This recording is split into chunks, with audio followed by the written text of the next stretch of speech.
Hey, Joes! Beleza? Professor Ulisses aqui com vocês, Joes. Esse vídeo aqui vai para a galera dos sétimos anos, beleza?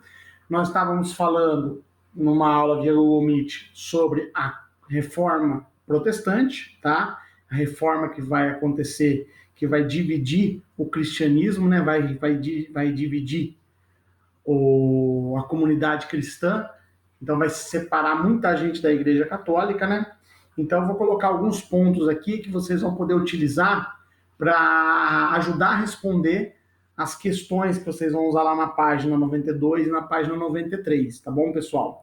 Lembrando que eu tinha pedido para colocar, tá na primeira etapa de atividades aqui, ó, responder então as atividades 1, 2, 3, 4 e 5, da página 92 e 93, ok, Jules? Então, uma explicação para ajudar, certo? Então, a gente estava falando sobre a reforma, né? E as causas da reforma, que são basicamente três causas que a gente tem, né?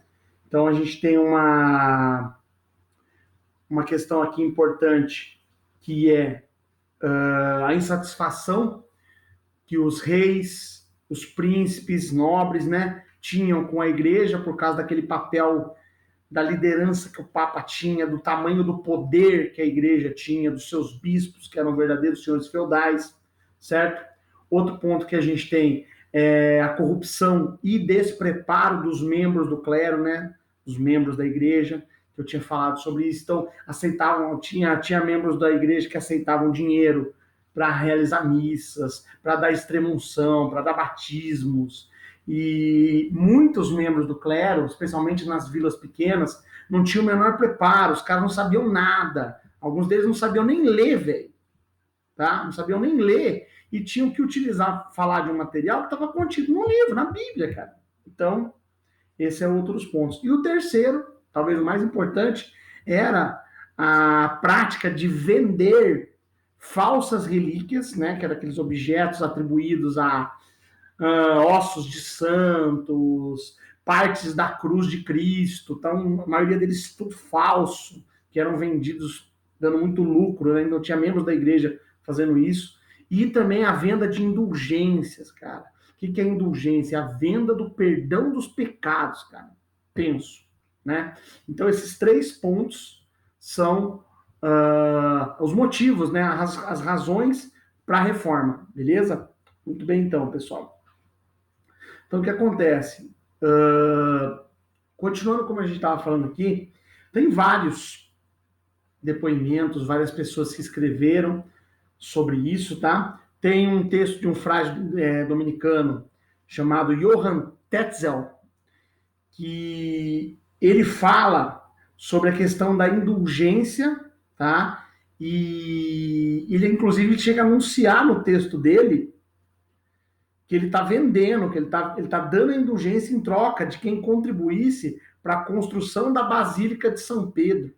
Tá? Quem não sabe o que é a Basílica de São Pedro, é a principal igreja do Vaticano, que é o centro do mundo católico, tá? É o centro da religião católica ali, certo, pessoal? Então, o que acontece? No depoimento dele, cara, o dominicano Johann Tetzel, ele fala, inclusive, que quem deu para ele autoridade para perdoar pecados foi o próprio Jesus Cristo, cara. Tá? Foi o próprio Jesus Cristo. Então ele fala que é pela autoridade dele, tá? E o próprio Papa que também dá essa autoridade para ele, velho. Então, para a gente ter essa ideia, tá? E além de ele perdoar os pecados, ele também prometia.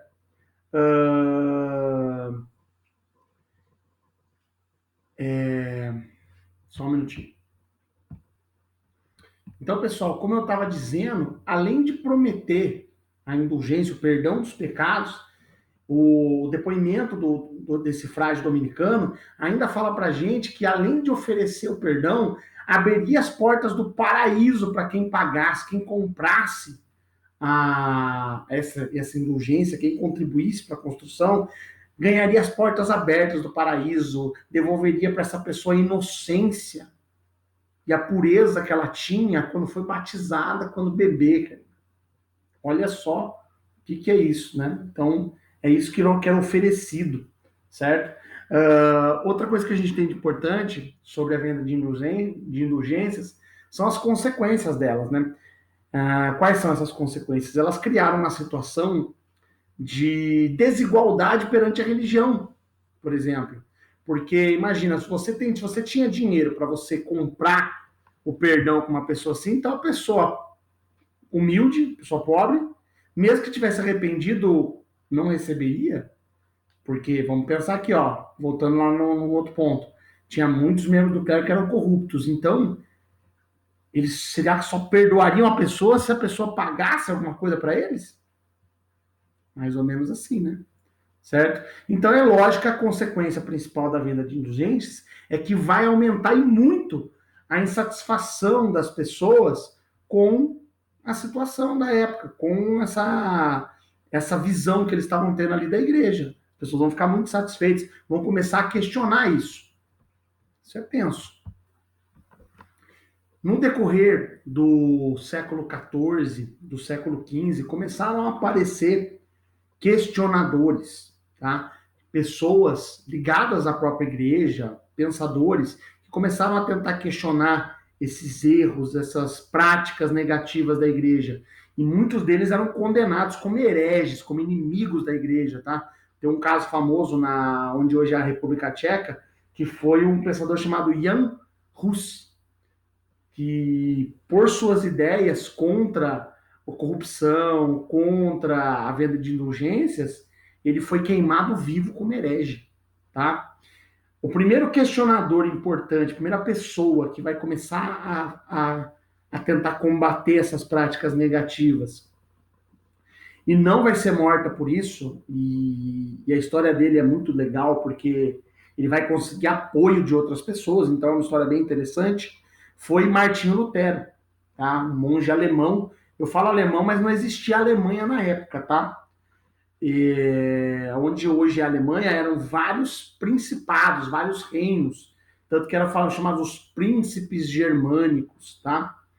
Então, o que acontece? O Lutero, que era um monge católico, tá? Era um monge católico, começa a ficar cada vez mais descontente com várias práticas da igreja que ele passa a criticar abertamente. Até que chega um ponto que ele escreve um documento onde ele expõe 95 pontos que ele via de errados na igreja católica daquela época, e aí ele vai numa catedral na cidade de Colônia, a Catedral de Wittenberg, se eu não estou enganado, e ele prega na porta da catedral esse documento enorme que ele fez com as suas 95 teses. Para dar exemplo, assim, ó, na tese 75 dele, ele falava que é loucura você considerar que as indulgências, esse perdão papal, perdão dado pela igreja, era tão eficaz que simplesmente você recebesse perdão por escrito absolveria um homem. Isso aí, lógico, ele criticava essa ideia da venda de indulgências. Outro ponto, por exemplo, na tese 86, ele vai falar lá sobre a crítica sobre a riqueza gigante, a fortuna enorme que o Papa tinha, que os membros da igreja tinham, tá? E por que não utilizaria todo esse dinheiro que eles ostentavam, que eles construíam igrejas que eram mais ricas que palácios? Por que não usar esse dinheiro para os pobres? Então, um ponto que ele. São dois pontos aí que Lutero vai criticar bastante. Então, esse Lutero, ele vai não só escrever essas 95 teses como crítica, mas elas também vão servir de base para ele reformular uma nova doutrina religiosa, que vai dar origem a uma nova igreja, tá? Então, essa doutrina do Lutero, também chamada de doutrina luterana, ela tinha vários pontos. Então, vamos pontuar algum desses detalhes dela aí. Então, por exemplo, ele dizia que é a fé em Deus que salva uma pessoa, e não somente as boas obras, as boas ações dela. Então, não adianta você ter boas ações, mas não ter fé. Isso na visão do Lutero, né? Outro ponto, qualquer cristão, qualquer pessoa que se considere cristão, que tenha fé em Cristo, é capaz de interpretar a Bíblia por si mesmo. Por que ele fala isso? Para contrariar aquele domínio que existia durante a Idade Média, do conhecimento da Bíblia ficar restrito somente nas mãos dos membros do clero, dos membros da igreja. Então ele fala que não. Qualquer pessoa que conseguir ler e que for cristão pode interpretar a Bíblia à sua forma. Então pode não concordar com a tradução da outra pessoa, pode traduzir da sua própria maneira, certo? Ele também defende, ainda falando da Bíblia, que a Bíblia é a única fonte de verdade religiosa, tá? A única fonte de verdade religiosa é a Bíblia e não um outro texto que outra pessoa escreveria, certo? E ele vai contra aquela ideia também da Igreja Católica medieval de haverem vários sacramentos. O que eram sacramentos? Eram ações que uma pessoa tinha que fazer durante a sua vida de cristão para confirmar sua aliança com o cristianismo, para confirmar que ela era um cristão de verdade. Então o Lutero não vai falar nada disso, vai falar assim, só tem 2 sacramentos que são importantes, tá? Um é o batismo e o outro é a Eucaristia, tá? É a Eucaristia. Então, os 2 únicos sacramentos que são importantes aí. Um outro ponto importante que Lutero vai defender é a luta contra o que ele chamava de culto às imagens, tá? O Lutero, ele acreditava que o fato de criarem aquelas imagens cada vez mais grandiosas, obras de arte, assim por diante, só servia para ostentar. Era uma coisa assim, uma forma mais de falsidade, ele dizia, de você querer representar algo que não é aquilo. Ele falava que a fé em si, a ideia de Cristo, de Deus, não deveriam ser representadas em imagens. E isso vai refletir muito nas igrejas luteranas, igrejas protestantes.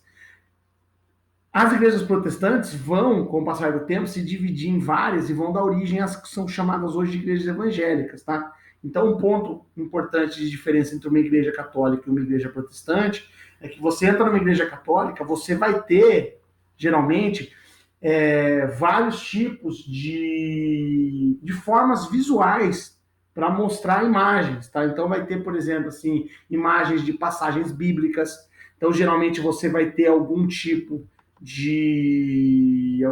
ali de forma dada para Cristo. Então você vai ter uma representação visual de Cristo, você vai ter uma representação dos santos. O que são os santos? São pessoas que, dentro da Igreja Católica, assim, tiveram um papel importante enquanto exemplos de comportamento cristão.